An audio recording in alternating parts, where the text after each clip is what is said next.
What's up? Not much, you know. What you been up to since the last time you came on this podcast? A whole lot. I came out at work. Hell yeah. Yeah, I'm Kit full time now. You know, I've always said being Kit is a full-time job. It really is. And now I live up Congratulations. to that expectation. Thank you. I know I've already said this to you many times in person, like person to person, and in person as well, but seriously, congratulations. It's fucking we rules. hung out in person recently, and it Yeah, was we a very did. fun time. Yeah. It was very good. It was very good. We went on a boat. That was cool. We did. It was the first time I've been on a boat in quite a long time, and I had a very fun time. I'm glad. I like the boat because it goes fast and there's water, and those are two really good things. How'd you feel about there being a dog on it? That was also really good. I like it when there's a dog. Yeah, the dog likes it when there's a you. Aw. Let's see. What else you been up to? How's your week been going? It's weird for me because this is only like 4 days since the last time I recorded Fear Baiting, so not really much has happened for me. You Like don't have much new. Yeah, I've been staying at my parents' house to watch the dogs while they were in Alaska, and that's about it. Yeah, well, this was my first week of being out of the closet, so I've been wearing girl clothes in public, and it's been fun. Yeah, I've seen your looks. They're all really cute.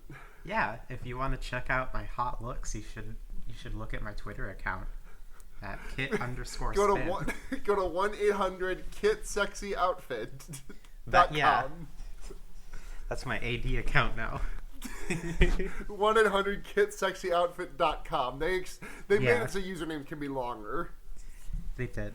That is, by the way, textual. So, like, instead of the digits 1-800, Yeah. it is OMEEIGHT, etc., etc. And so on. Yeah. And so on. Do you want to get into podcast? Sure. Cool.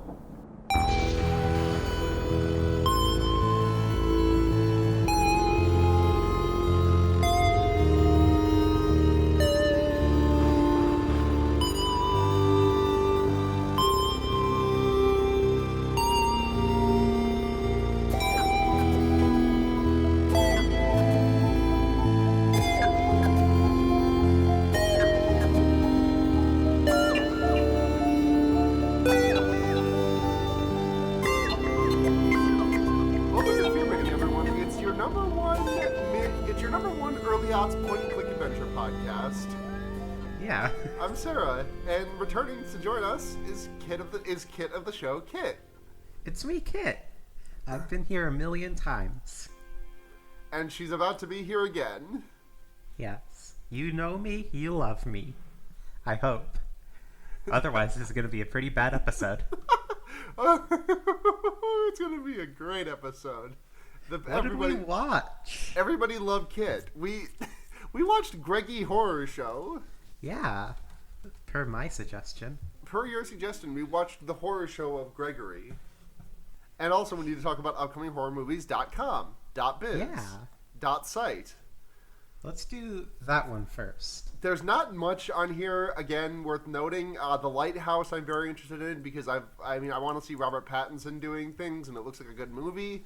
But I am interested in this movie called Terrifier 2, and the poster art is a clown with a really tiny top hat. Oh, and I'm gonna link it to you. I see it. I'm at the website. It's very good. The clown's name is Art the Clown. Wow, that's called symbolism. Move the fuck over, Joker. There's a new art in Clown Town. We live in an art. Damn, I also did see The Furies just above that, and I did read it as The Furries. God, that'd be such a good movie. Yeah. You know what I want? I want a shot-for-shot remake of, what the fuck was that movie? Do you know the one where it's like, it was a home invasion movie from the mid-2000s, and there were like these people who, like, one of them had like a doll mask, and one of them had like a burlap it was like The Strangers or something. I want to see a shot-for-shot remake of that movie, except for they're wearing fursuits instead. Yes. And also a shot-for-shot remake of You're Next, but instead of plastic animal masks, they're just wearing like full-on fursuits. Yeah, or Creep, but instead of a bear mask, it's just a full partial fursuit. Is that not what Peaches was? It might have been. I didn't actually watch it. Peaches was a wolf head, I think. Oh yeah. Again, didn't watch it. I just heard the episode. It's a good movie. You should watch it. I should. So yeah, that's upcoming horror movies. Biz. Fucking. Let's talk about Gregory Horror Show. Yeah, let's get into it. So Gregory, yeah, give us a bit of background. Yeah. Yeah, Gregory Horror Show is a 1999 TV series in Japan. So it's an anime, but it's 3D. I'd say it kind of looks like a mix between, like visually, kind of if Animal Crossing, but everybody was cubes. Okay, yeah, I see it. I definitely see that. But it's a story about a man who goes to a scary hotel called Gregory House, and in that scary hotel, he's confronted by many Gregory scary Mouse characters. Yeah, Gregory Mouse.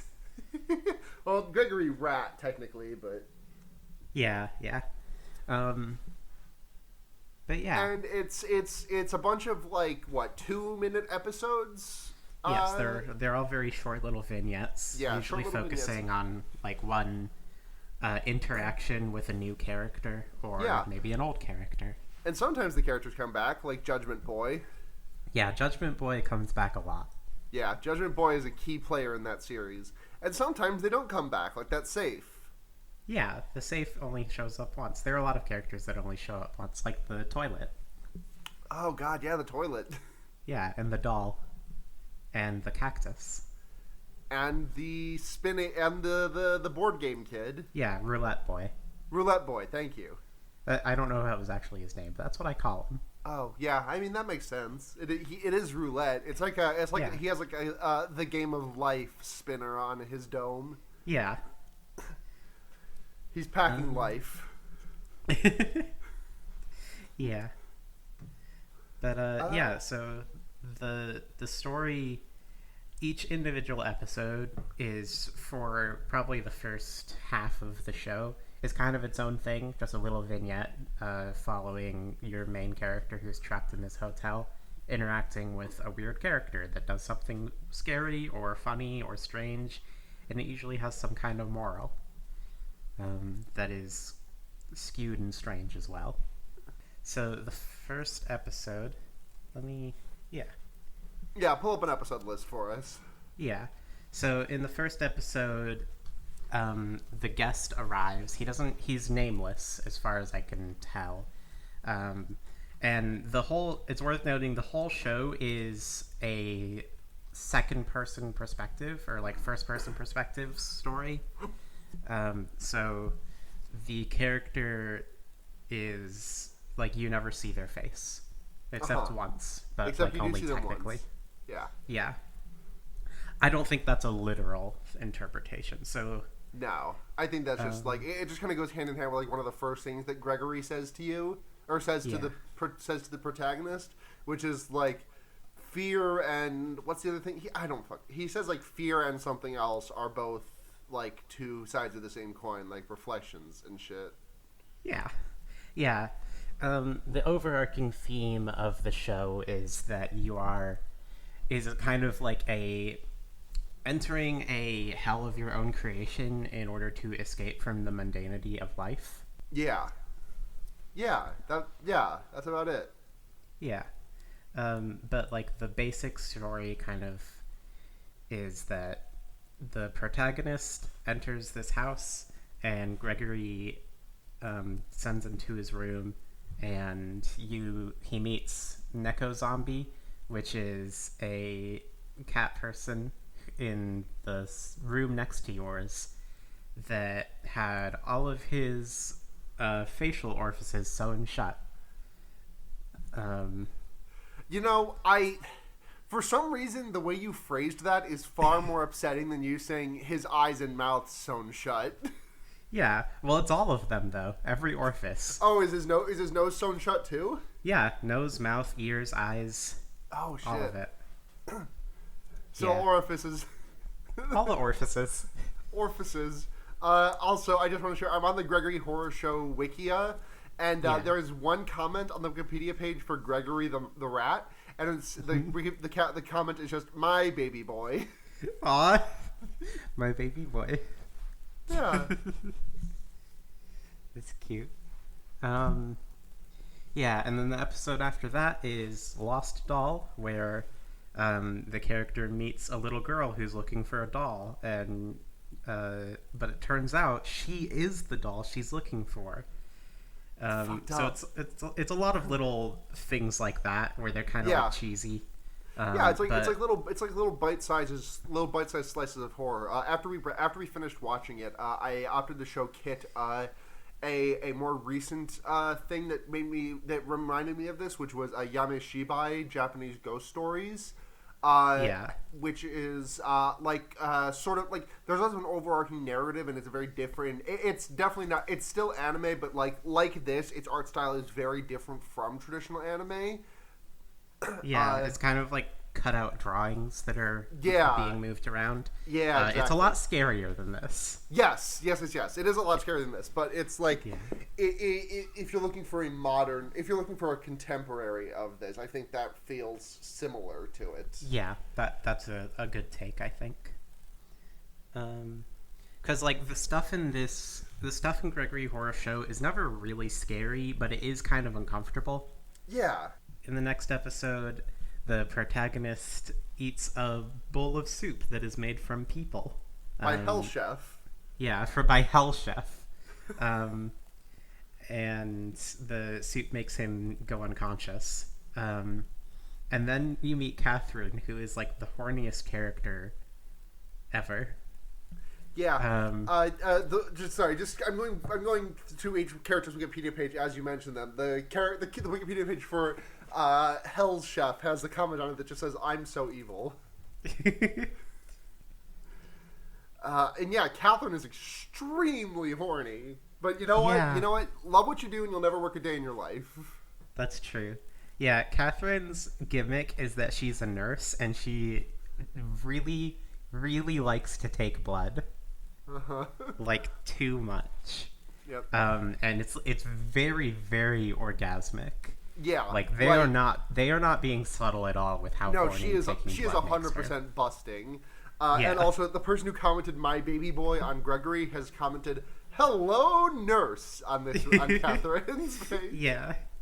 Apparently, the 4th volume of Gregory Horror Show focuses on Catherine, so I'm probably gonna have to watch that at some point. What's the? Is it just called Gregory Horror Show Volume 4? Yeah. I watched... For no particular reason. I watched volumes 1 through 3 Gregory a long Horror time Show ago. Lost Qualia. What was that? And those are Soul Collector and Another World.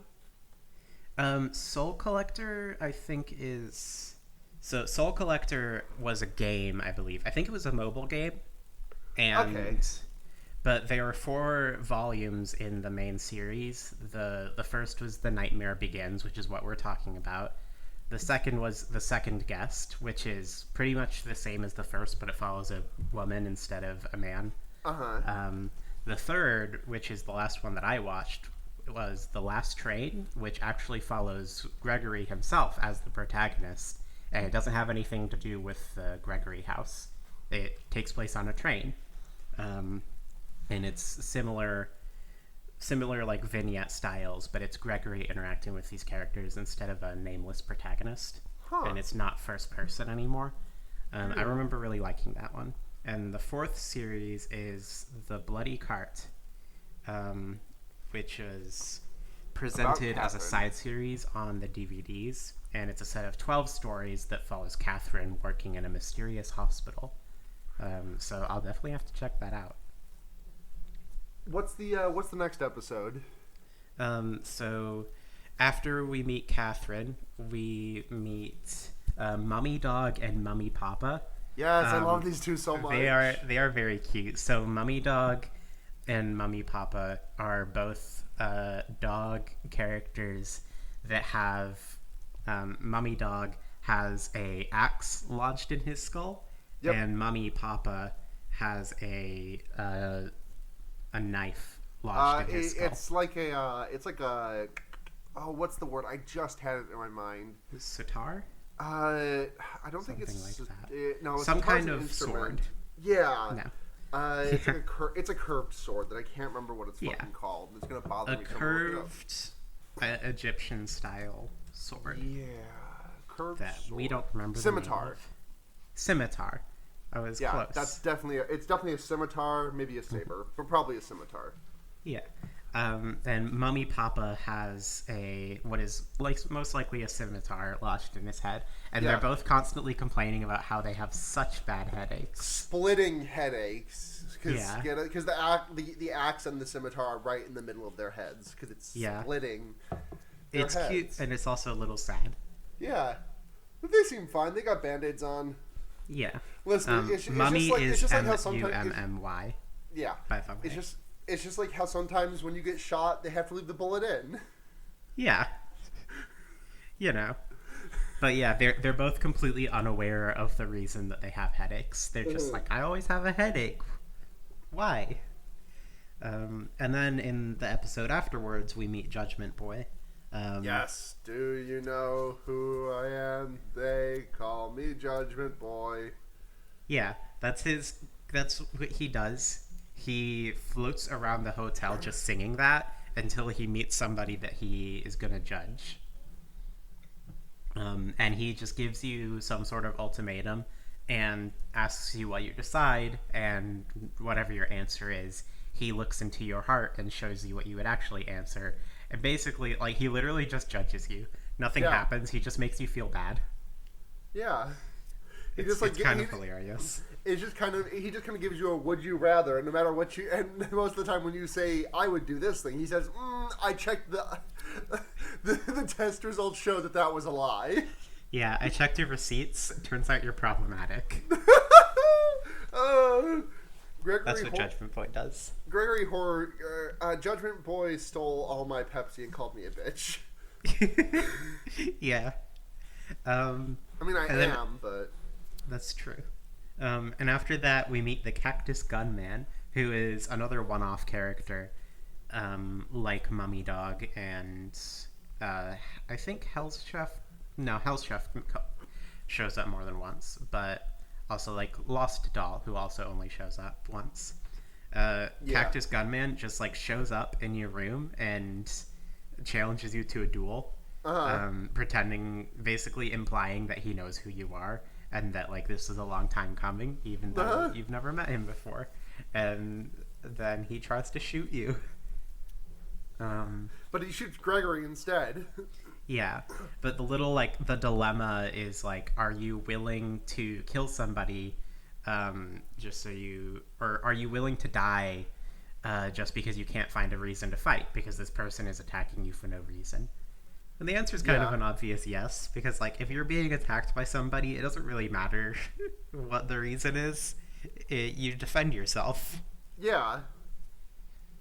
I think that's right. Yeah, but then the episode after that is TV Fish, which is kind of the first episode that lunges the protagonist into the arc of trying to actually escape from the hotel rather than just experiencing the weird things that happen. Yeah. The TV Fish is just a floating fish skeleton with a TV for a head, and it displays your old memories in its television screen, which is cool. But he sees his son asking where he is and telling him to come home. Yeah. And Greg's like, oh, you want to know why it's so scattered? That's because those are your memories. Yeah, that's essentially what Gregory sounds like. And then the episode after that, he remembers that he has a cell phone in his pocket, which is weird because it's like, did you just You just kind of forgot about that, huh? That you have a phone. So he pulls it out to try and call his family, but then Neko Zombie comes back and eats it because he's hungry. He's hungry. He's a real hungry boy. He just and needs he eats food. technology. But Neko Zombie is a sad character because he's just constantly crying about how hungry he is. Because he can't eat because his mouth is sewn shut. Yep. Except he can eat because he ate your phone. So really, they just don't feed him. I mean, which also sucks. Over the course of this show, he is like less and less stitched up every time you see him. Like his eyes are more open the more you see him. Like some of the stitches are missing from his eyes, and he can like open his mouth a little bit more.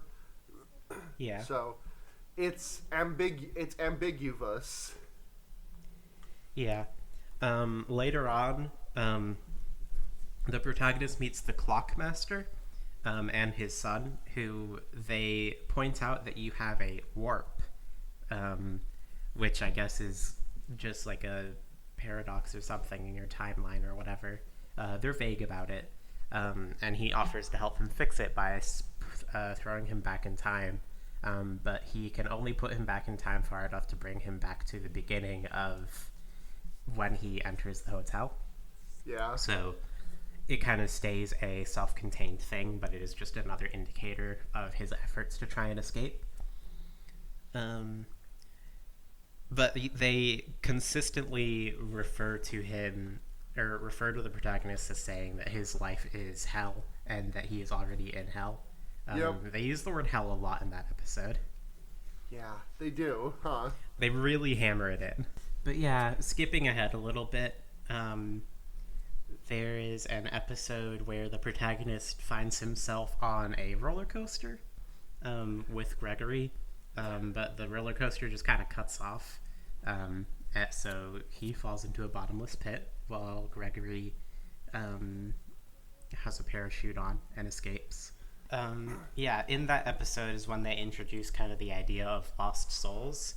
So this hotel's goal is basically to try to capture the lost souls of people who are trying to escape from reality, so that Gregory can feed them to his mother so that she can have eternal youth, which is basically like the reason the hotel exists, is to try and get people's souls. It's a soul factory.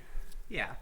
But at the same time, it's also implied that the hotel is a manifestation of the protagonist's desires to escape from reality. So everything in the hotel is created by the protagonist. But it's also shown later that the hotel exists without the protagonist's presence. So it's a little confusing.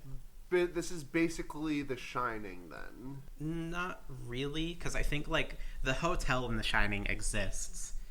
But it messes with your brain. Whereas I think the hotel itself just doesn't exist. It's not real. Like, it's just empty space there. I thought you just said that the hotel exists without the protagonist in it. Yeah, but the implication is that it doesn't. Because early on, like, they keep saying this hotel is going to disappear if he escapes. Which is the reason they don't want him to escape, is because if there's nobody to perceive the hotel, it doesn't exist. Right, okay. I get But I'm guessing it's not specific to that person. It's just as long as there is a person to perceive it, it exists. Kind of like a Silent Hill, then. Yeah, I think that's a more apt connection. I found it. I figured it out. Yeah, you got it. I solved it. So yeah, Gregory Horror Show is basically like Silent Hill. It's basically identical. Yeah, it's pretty much the same thing. Yeah, I really don't know how. Oh fuck! I was about to pull the Silent Hill director's name out of my ass and it seemed really cool, but I can't remember his name. Fuck. Wasn't it Hideo Kojima? No. I know he worked on some Silent Hill. Yeah. Toyama. Toyama is the guy. Toyama is the guy, but the person I was thinking of was Akira Yamaoka, who was the composer and not the creator. But anyways, we must proceed. Yes. Yeah, there is a scene where the protagonist ends up in a room full of mirrors, but he can't see his own reflection.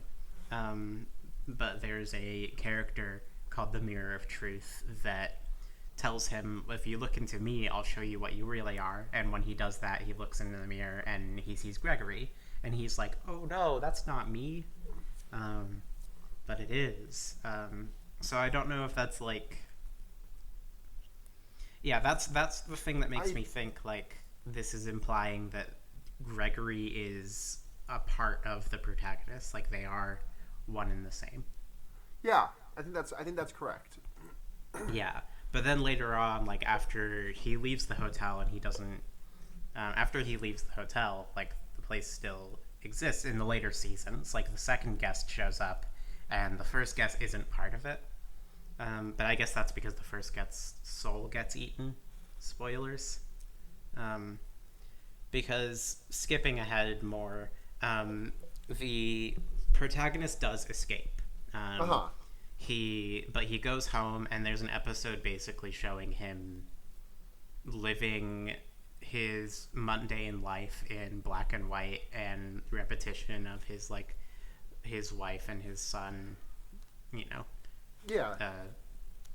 nagging him, and him walking in busy streets where everything is boring and sucks, and he's like, well, I'm going back to the hotel. Yeah, because then, okay, Miss Fritz, I'm about to head out. Yeah, exactly. And then just walks back to the hotel, and Gregory's like, I kept your room for you. Yeah. So I guess the implication is that when he comes back to the hotel, his soul does get eaten, because he doesn't show up again in the next season, I don't think. Unless I'm forgetting. I could be forgetting. Huh. We should talk about Angel Devil Dog. Yes, Angel Devil Dog is this... I love this character a lot. This character design is so cute. Yeah, she's very cute. So she is an angel dog or a devil dog, just depending on her mood. And she can be your angel or your devil. Exactly. And she basically just guides people towards salvation or damnation, depending on what she feels like. Mm-hmm. In the show, she only ever ends up helping the protagonist, but in the video game, it can go either way. And I've yet to mention that there's a video game of Gregory Horror Show that released for the PlayStation 2. Yes. That was very good, and that was actually my introduction to the show when I was younger. I watched a Let's Player play it. Specifically, I watched Cloud8745's Let's Play, but I haven't watched any of his content since then. And that was 2010, probably. Yeah. So, as far as I know, he's actually still making content, but I don't know anything about him, so he could be problematic. It's impossible to say for sure. Sound off in the comments if you still watch Cloud8745. Sound off in the comments if you love to eat dirt. Yeah. If you do both, if you love to eat dirt and you still watch Cloud8745, smash that like button. Yeah, smash that motherfucking like button if you love to eat dirt. Yeah. I think that's about the length. I think that's about the Greggy Horror Show. It's Yeah, there are a couple episodes we didn't cover in full, but that's the Yeah, it's an anthology kind of, so it's a bit weird to cover on a podcast, but I think you did a pretty good dang job of it. Well, thank you. Yeah. I think I did a good job too. And you also did a good job. And we're both so good at podcasting. And this is going to be a great episode that everyone's going to love. The mark of a good podcaster is saying in the middle of an episode, that was good podcasting. It is. You have to remind your audience that they're listening to good content, or else they're not going to think it's good content. On a scale of 0 to 5 giant syringes, how many giant syringes are you giving this experience? It feels weird to put this thing on a number scale. Yes, I agree. I'm going to say that I liked it. I found it delightful. It was charming. It was a little bit fucked up, and I really love the art style. Yeah, I agree. I have mixed feelings about it. On one hand, I really love... Well, let's talk about everything we liked about it and everything we didn't like about it. Sure.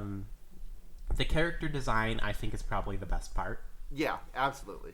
I love the art style. I think it looks really interesting, and I think it aged well. I think it played towards the limitations very well. Yeah. A fun thing about the art style is that the PS2 game looks almost exactly the same as the show does. Yeah. Like, this feels like a little bit like... I had a feeling looking at this was like a recent creation, like something that was made like... And like to ape PS2 era like things. But no, this was an OG 2000 or 99 creation. Yeah. I remember when we first started watching it, you thought that it was going to be like a point-and-click adventure thing. Because of the style. Which I definitely see. But the game is very interesting. It has this kind of survival horror thing where you need to escape from certain guests, but other guests help you, and you need to kind of like investigate things and like hide from... Like I remember there's a scene where you need to like hide in one of the guests' closet so that you can hear them saying something, and you need to hide in their closet for like a full like 20 minutes. Wow. Which that's the kind of content I like in video games because it kind of damns it to being a cult classic. Yeah. And I love that shit. Yeah. Yeah, I really don't have any complaints about this. Like, I feel like any quote-unquote critique I have is kind of just like any critique I have to change it would make me enjoy it less, I feel like. I think that makes sense. Like, I don't think it's flawless, but I think to make it flawless would make it worse. Yeah, it would make it less interesting. Yeah. I think my biggest kind of complaint about the series is the voice acting feels a little strange sometimes, a little unimpactful at certain moments. See, I actually loved that. I love It's really hard to hit the kind of like quote unquote bad voice acting that is not like insufferable. Like, I watched a lot of dubbed anime as a teenager, and I have a bevy of experiences with dubs that are insufferable. That might be why you like it more than me. Yeah. Like, this is definitely a step above that. This just feels like such a cheesy kind of like... It doesn't feel as though there is a lack of heart. It just feels like there is heart, and no one really like, there was not enough direction given on which way to send the heart, and I think I like that a lot about it. Yeah. Yeah, I think the cheesiness of a lot of the episodes lends itself well to the series rather than harms it. I think it makes it better. Yeah, I like it a lot. It was very fun. Thank you for showing it to me. Yeah, thank you for watching it with me. I was a little worried it might not be a great fit for the podcast, but I think we pulled it off. I think we made it work, but we are going to get into recommendations. Kit, what are you going to recommend? I think I'm going to recommend Deadly Premonition. Hell yeah. Yeah, so Deadly Premonition just got a re-release on the Switch. So I would recommend it on that. I've been replaying it, but I haven't been replaying the Switch version because I already have it on Steam. But it's a survival horror, sometimes sort of, detective, sometimes sort of game about a FBI agent, Francis York Morgan, going to a small town where a mysterious murder has happened, and it is very, very, very, very Twin Peaks-like. It is heavily inspired by Twin Peaks to the point where you might feel like it's a ripoff at first, but it has a lot of soul, and it has a really good story, and it has a lot of very funny moments because it has very stunted voice acting. And it has squirrels that sound like monkey. Yeah, a lot of really... The introduction of the game, of the main character, is Francis York Morgan driving in the rain, on his phone, on his laptop, lighting a cigarette, all at the same time. King. and he's talking about how Tom and Jerry are in a sadomasochistic relationship with a coworker. You love it. It's really good. But a quick warning: there is some really unfortunate transphobia near the end of the game. Oh, good to know. But Swery... Yet again inspired by Lynch, huh? Yeah. Swery redeemed himself by making one of his next games about a trans lesbian. Yeah. And it's really, really good, and you should play that as well. I haven't played it yet. I don't remember what it's called. But, The Missing. Yes. Missing. J.J. Macfield, I believe, or something is in the title. My recommendation this week is going to be... why the hell not? I've been playing a video game lately. I picked it up a couple of days ago. It's called Blasphemous. It is a 2D, and I hate describing the game like this, but it is like...